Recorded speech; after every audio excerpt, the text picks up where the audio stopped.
Welcome to Cherry Blossom BL Story, where emotions bloom and stories unfold. Sit back, relax, and enjoy today's chapter.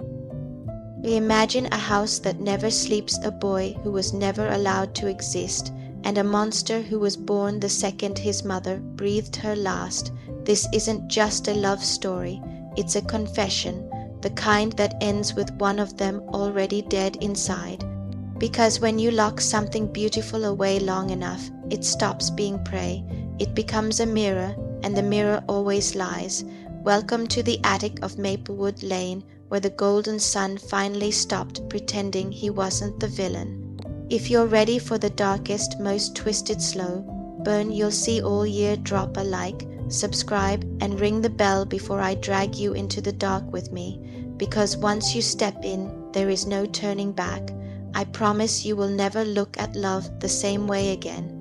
Chapter 5. The uncle's suggestion. The dining room chandelier threw fractured light across the long mahogany table, catching on crystal wine glasses and silver flatware that Elias had polished until his reflection stared back at him in distorted miniature.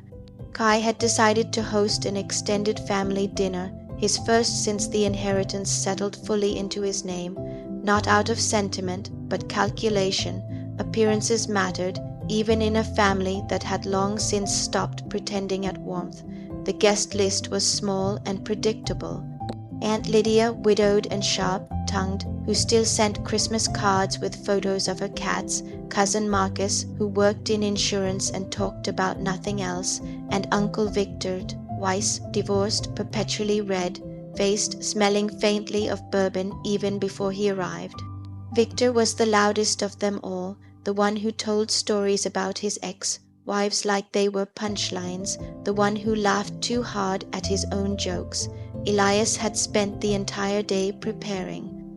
The house smelled of rosemary and garlic from the standing rib roast he'd seared and roasted to perfect medium rare, mashed potatoes whipped with cream and butter until they were cloud-like, asparagus blanched and finished in brown butter, a chocolate torte he'd baked from scratch, glossy ganache poured while it was still warm, everything timed, everything arranged on platters with the precision of someone who knew a single misplaced leaf would earn silence or worse.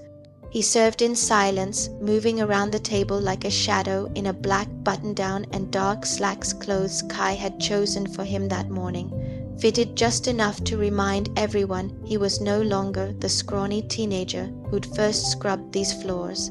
Victor noticed him immediately. From the moment Elias set the first course roasted beet salad with goat cheese and candied pecans, Victor's eyes followed him, not subtly, not discreetly, openly, hungrily, the way a man looks at something he assumes is for sale. Jesus, Kai, Victor said around a mouthful of beet, wine glass already half empty. Where'd you find this one? Looks like he stepped out of a damn magazine. Kai's fork paused midway to his mouth. He didn't answer. Elias kept his gaze on the tablecloth, refilling water glasses with steady hands. Victor leaned back, chair creaking under his bulk. "Hey, sweetheart," he called, loud enough that Aunt Lydia's eyebrows rose. "You cook like this every night, or is this just for special occasions?" Elias glanced at Kai, quick, seeking permission to speak. Kai gave the barest nod. "Yes, sir," Elias said softly. "Most nights." Victor whistled low. "Perfect little wife, aren't you? Bet you keep the place spotless too. Iron his shirts, fold his socks just so." Laughter rippled around the table, nervous from Lydia, obliging from Marcus. Kai's jaw tightened, but he said nothing. Victor wasn't finished. He waited until Elias came around with the main course, carving knife in hand. As Elias leaned to place the platter in front of Kai, Victor reached out casual, like he was adjusting a napkin, and let his thick fingers brush the small of Elias's back. Elias froze for half a heartbeat, then continued serving as though nothing had happened. Victor grinned, teeth stained with red wine. "So tell me, kid, do you know how to please a man properly, or did they skip that lesson in whatever orphanage they pulled you from?" The table went still. Aunt Lydia coughed into her napkin. Marcus stared at his plate. Elias's face drained of color. The carving knife trembled once in his grip before he set it down. Kai felt it then, something black and molten uncoiling low in his gut, spreading like ink through water. Not anger exactly. Rage, yes, but darker, possessive, territorial. The kind of fury that didn't shout. It whispered promises of violence. He set his knife and fork down with deliberate care. "Elias," he said, voice flat, "kitchen now." Elias didn't hesitate. He turned and walked out, shoulders curved inward, steps silent on the rug. Victor chuckled. "Touchy, aren't we?" Kai didn't answer. He picked up his wineglass, drained it in one long swallow, then stood. "Excuse me." He followed Elias to the kitchen. Elias was already at the sink, hands braced on the edge, head bowed. His breathing was shallow, controlled. Kai stopped in the doorway. "You okay?" The question came out rougher than he intended. Elias nodded without turning. "Yes." Kai crossed the room in 3 strides, grabbed Elias by the upper arm, not hard enough to bruise this time, but firm, and turned him around. "Look at me." Elias lifted his eyes. They were dry, but the pupils were blown wide with something that looked like fear and resignation in equal measure. "No one talks to you like that," Kai said quietly. "Not in my house, not ever." Elias swallowed. "I didn't, I know."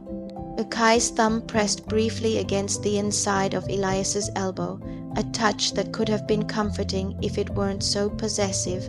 "Go upstairs. Stay there until they leave." Elias nodded again and slipped past him, disappearing up the back staircase. Kai returned to the table. The conversation had limped back to safer topics, insurance rates, the weather, but Victor's eyes kept flicking toward the kitchen doorway. After dessert, taught, sliced, and served in perfect wedges, Kai cleared the plates himself. When the others moved to the living room for coffee, Victor hung back, catching Kai in the hallway near the study.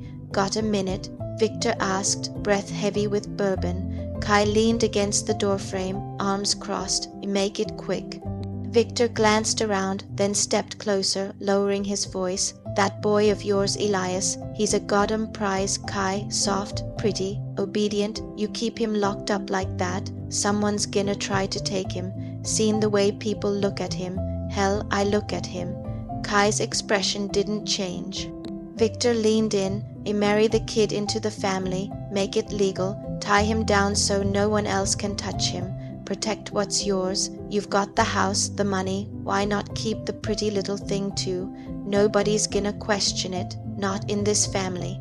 He clapped Kai on the shoulder, hard enough to make the muscle jump.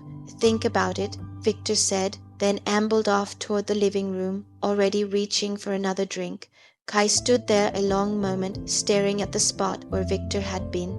The words echoed, "Protect what's yours." Marry the boy into the family, keep him locked down. Something shifted inside him, final, irrevocable. Not affection, not love, ownership, absolute, the kind that didn't allow for questions or alternatives. No one else would ever touch Elias, not Victor, not Mr. Harlan, not any stranger who dared look too long. Kai would mark him permanently, irreversibly. He would put a ring on Elias's finger, vows in front of witnesses, a legal chain no court could break. And then he would claim him in every way that mattered, body, breath, future, until the idea of anyone else even imagining Elias became laughable. He turned off the hallway light and climbed the stairs. Elias was sitting on the edge of his bed, still in the black shirt, hands folded in his lap. He looked up when Kai entered without knocking. "They're leaving soon," Kai said. Elias nodded. Kai stepped closer until he was standing between Elias's knees. "You heard what he said." Elias's gaze dropped to the floor, some of it. Kai reached down, tilted Elias's chin up with 2 fingers. "No one else," he said quietly, "ever." Elias searched his face, looking for cruelty, for mockery, for anything familiar. He found something new instead, something darker, something that looked almost like a vow. "Yes," Elias whispered. Kai's thumb brushed Elias's lower lip once, slow, deliberate. Then he turned and left the room. Downstairs, goodbyes were said. Cars started in the driveway. The house emptied. Kai stood on the porch until the last taillights disappeared, then went back inside and locked the door. That night he lay awake in the master bedroom, staring at the ceiling. He pictured Elias downstairs, small, pale, beautiful, untouched by anyone but him. He pictured a ring, simple gold, nothing flashy, sliding onto Elias's finger. He pictured the boy beneath him, marked, claimed his, and for the first time since the crash, the black thing in his gut uncoiled, not with rage, but with certainty. No one else, ever, he would make sure of it. Chapter 6. The Cold Wedding. 3 months after Uncle Victor's bourbons lured suggestion, Kai made the decision final. He didn't ask Elias. He didn't propose. There was no ring presented on bended knee, no whispered promises under moonlight. One Thursday morning in early July, Kai walked into the kitchen where Elias was already scrubbing the breakfast dishes and said, "We're going out. Dress. Something decent. No hoodie." Elias froze, suds dripping from his fingers. "Where?" "Shopping." Elias dried his hands on a towel and followed Kai to the garage without another question.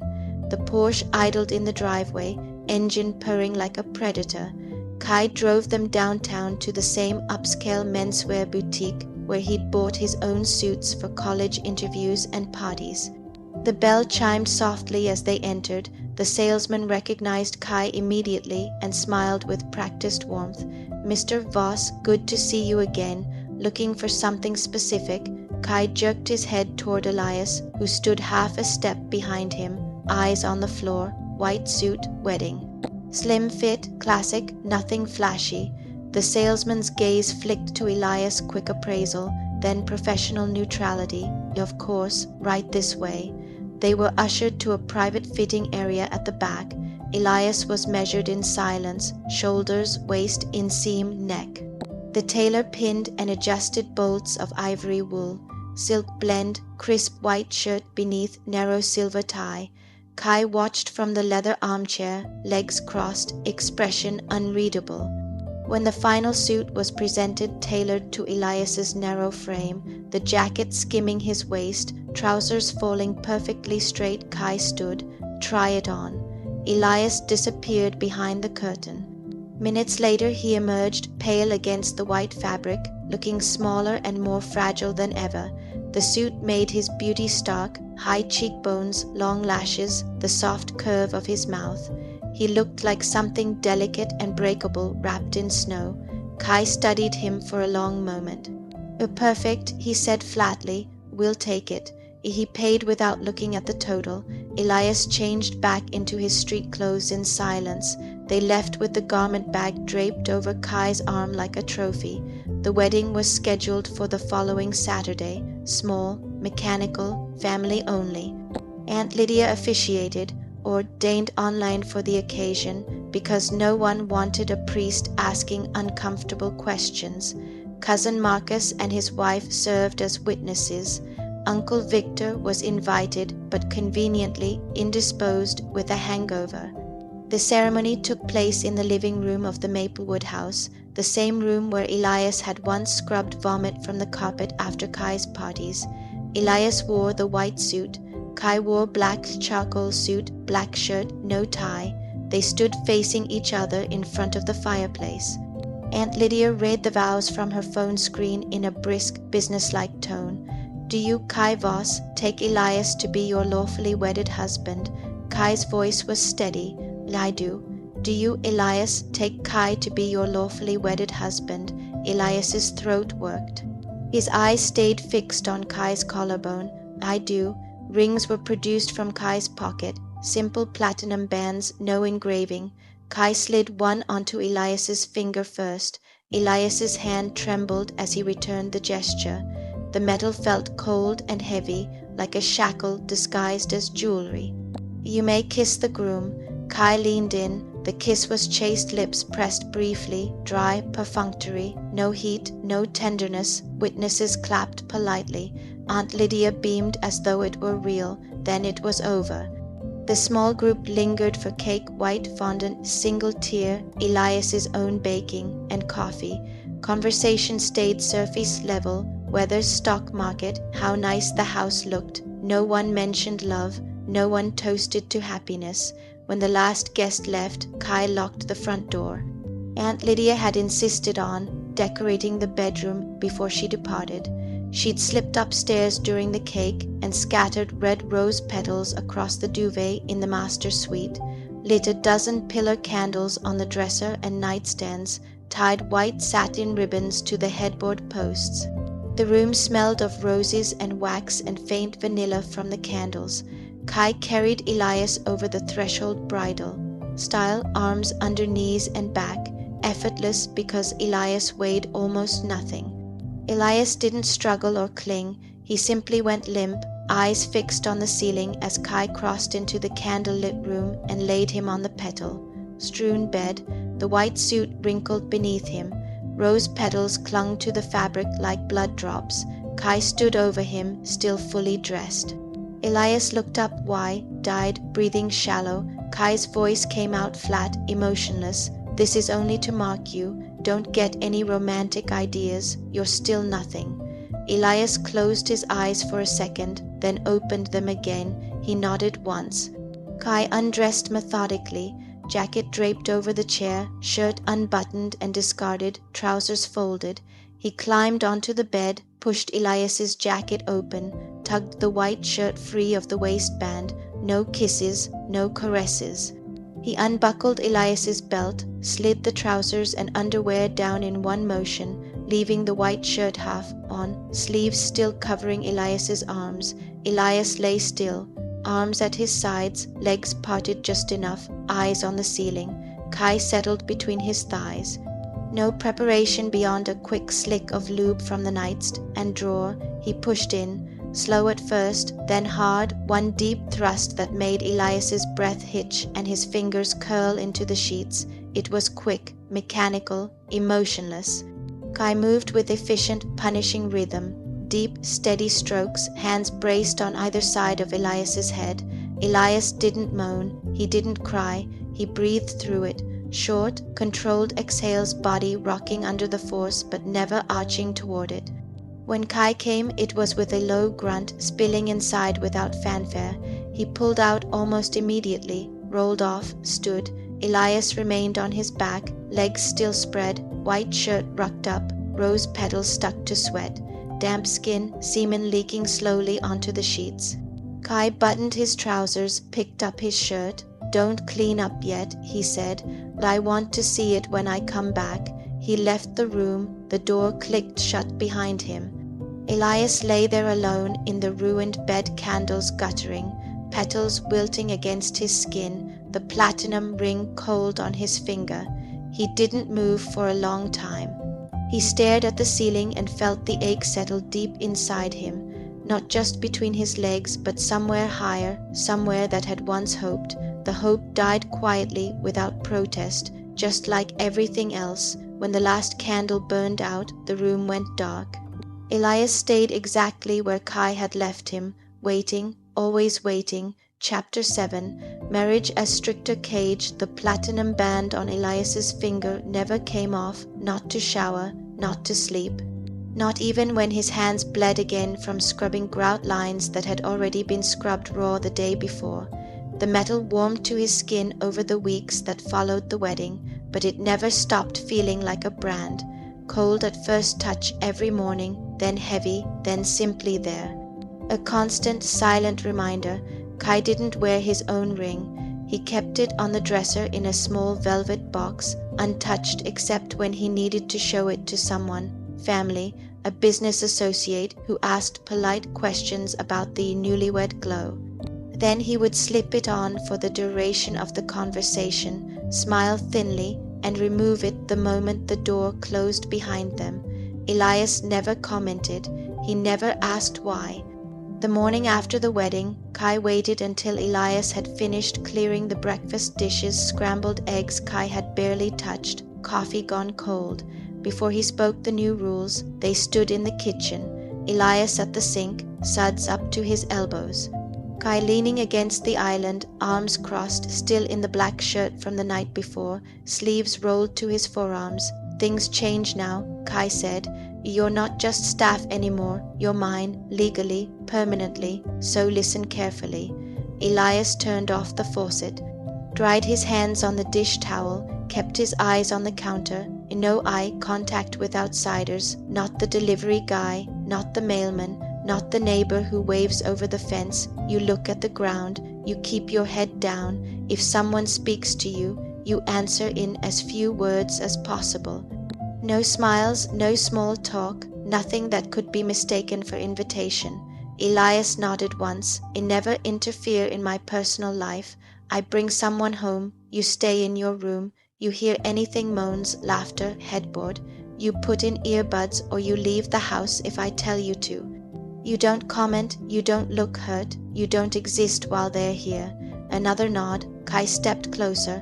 Elias didn't retreat, but his shoulders curved inward the way they always did when Kai entered his space. And never, Kai continued, voice dropping to something low and lethal, I never think of taking a lover, not now, not ever. If I even suspect you've looked at someone too long, talked to someone behind my back, let someone touch you, he paused, letting the silence stretch until it hurt. I'll kill both of you, and I'll make sure the bodies are never found. Elias's breath caught small, almost inaudible. His fingers tightened on the edge of the sink. Do you understand? Yes, Elias whispered. Kai studied him for a long moment, the bowed head, the faint tremble in his shoulders, the way the white gold ring caught the morning light and threw it back like an accusation. Good. He turned and left the kitchen. From that day forward, Elias became a literal ghost in the house. He moved without sound, bare feet or soft, soled slippers so his steps never echoed on the oak floors. He cleaned when Kai was out or asleep, never when Kai was home unless ordered to. He cooked meals and left them covered on the counter with a small note in neat handwriting, dinner. Reheat at 350 for 15 minutes. He never ate with Kai. He took his own plate to the small table in the laundry room, ate quickly and silently, then washed everything until no trace remained. When Kai brought women home, which he did often, the routine was clockwork. Kai would text Elias 30 minutes before arrival. Upstairs, door closed, earbuds in. Elias would obey. He would climb to his old room, the small one at the end of the hall that had never been redecorated close the door, slip on the noise, cancelling headphones Kai had bought for convenience, and sit on the edge of the bed with a book or his phone, still no personal device, only the old tablet Kai allowed for recipes and household lists. He would hear nothing, he would see nothing, but he always knew, the laughter filtering up through the floorboards before the headphones went on, the creak of the master bedroom door closing, the low murmur of voices, then moans, then the rhythmic thud of the headboard against the wall. Elias would stare at the page in front of him without reading a word, breathing shallow, waiting for it to end. In the morning, the women would sometimes wander downstairs in Kai's shirts, hair mussed, makeup smudged, searching for coffee. Elias would already be gone out in the garden weeding, or in the garage organizing tools, or simply vanished into whatever corner of the house kept him invisible. If one of them spoke to him, "Hey, where's the sugar?" he would point without looking up, voice barely above a whisper, cabinet left of the stove. They never stayed long. Kai never kept them more than a night or two. But each one left something behind, a forgotten earring on the nightstand, and that Elias would find and place in a small dish in the hallway without comment, a smear of lipstick on a pillowcase he would wash at dawn, the lingering scent of perfume that clung to the sheets he changed and laundered before Kai woke. Elias never cried about it, not anymore. He simply disappeared further. His presence shrank until the house felt larger without him in it. Kai would walk through rooms and find them spotless, meals waiting, laundry folded in perfect stacks, yet Elias himself was rarely seen. He became furniture, useful, silent, invisible unless summoned. Kai noticed. He noticed the way Elias flinched now when Kai entered a room unexpectedly, the way his eyes stayed glued to the floor even when they were alone, the way he never once looked at Kai with anything resembling hope or expectation, and Kai liked it. The ring on Elias's finger was a lock, the rules were chains, the obedience was absolute. Elias was his, completely, legally, invisibly. No one else would ever see him, speak to him, touch him. Not even Elias himself. In some ways, he existed now only as an extension of Kai's will, perfect, obedient, erased, a ghost wearing a wedding band, and the house swallowed him whole. Chapter 8. Uncle's Cruel Interrogation. 6 weeks after the wedding, Uncle Victor hosted the next family dinner at his sprawling ranch-style house on the edge of town. The place smelled of cigar smoke and old leather, the kind of smell that never quite left the walls no matter how much air freshener was sprayed. Victor had insisted on the gathering to celebrate the newlyweds properly this time, and Kai had agreed without argument. Appearances still mattered. The long oak table was set with mismatched china Victor had inherited from his second ex-wife. Bottles of bourbon and red wine stood like soldiers at intervals. Aunt Lydia arrived with a casserole dish of green beans swimming in cream soup. Cousin Marcus brought his wife and a bottle of cheap scotch. Elias and Kai arrived last, Kai's hand firm on the small of Elias's back as they crossed the threshold, not affectionate, but possessive, guiding. Elias wore dark slacks and a charcoal sweater. Nothing flashy, nothing that drew the eye. His platinum ring caught the overhead light once as he passed under the chandelier. He quickly tucked his hand behind his back. He kept his gaze on the floorboards the entire walk to the dining room. Victor was already 3 drinks in when they sat down. His face was flushed, eyes glassy, shirt unbuttoned at the collar to reveal a gold chain tangled in grey chest hair. He clapped Kai on the shoulder hard enough to make the chair creak. There's the man of the hour and the little bride.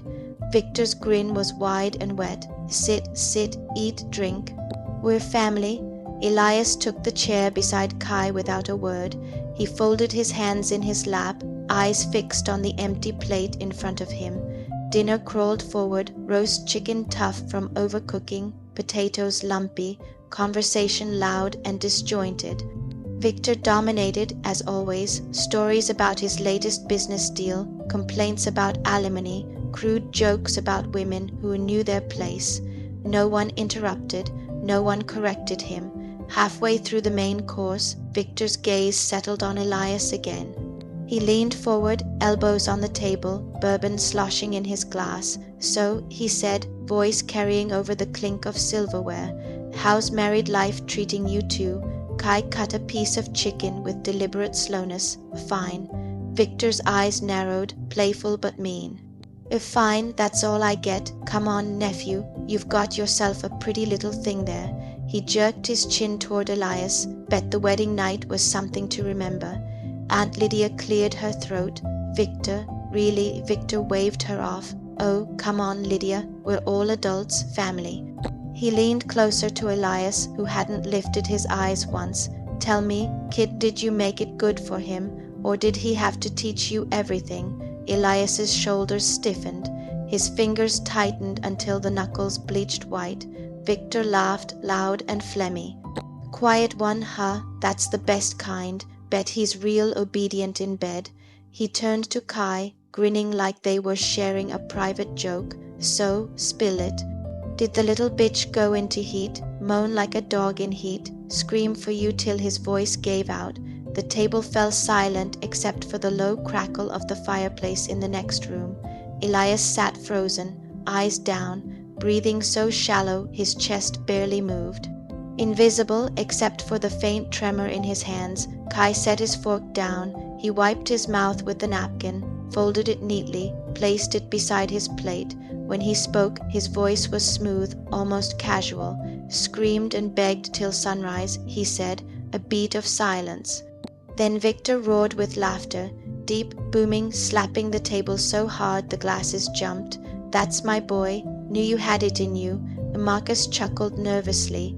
Aunt Lydia forced a thin smile and busied herself with her napkin. The table erupted into relieved, raucous laughter, everyone except Elias. Elias remained exactly as he was, head bowed, hands clasped so tightly the ring pressed into his skin, leaving a faint red imprint. He didn't flinch, didn't blink, didn't breathe any louder. He simply ceased to exist in the room while the laughter rolled over him like smoke. Kai watched him from the corner of his eye, saw the way Elias's throat worked once, swallowing nothing, saw the way his lashes cast long shadows on pale cheeks, saw nothing else, no tears, no anger, no plea. Just perfect, absolute stillness. Victor raised his glass to the happy couple. May the little wife keep screaming for years to come. More laughter, glasses clinked, someone poured more wine. Elias didn't move. When dessert was served or bought pie, because no one had asked Elias to bake tonight, he cleared plates without being told, moved like a shadow between chairs, eyes never rising above waist level. No one spoke to him, no one thanked him. He was furniture again. Later, in the car on the drive home, Kai kept both hands on the wheel, eyes on the dark road. Elias sat in the passenger seat, seatbelt clicked, hands folded in his lap, staring straight ahead at nothing. Kai spoke once, voice low. "You did good tonight," stayed quiet. Elias didn't answer. Kai glanced over. "You hear me?" "Yes," Elias whispered. Kai nodded once and returned his attention to the road. The platinum ring on Elias's finger glinted faintly under passing streetlights, cold, heavy, permanent. Neither of them said another word the rest of the way home. When they stepped inside the Maplewood house, Elias went straight to the kitchen to start the dishes that had been left soaking. Kai went upstairs without looking back. The laughter from Victor's table still echoed in the empty rooms, faint and far away. Elias washed the plates one by one, water scalding his hands, eyes fixed on the suds, invisible, frozen, still nothing, but the ring stayed on. That's all for today on Cherry Blossom BL Story. Thank you for watching. What do you think about this chapter? Did you like it? Or do you think something unexpected is coming? Comment your thoughts below. And subscribe for more stories.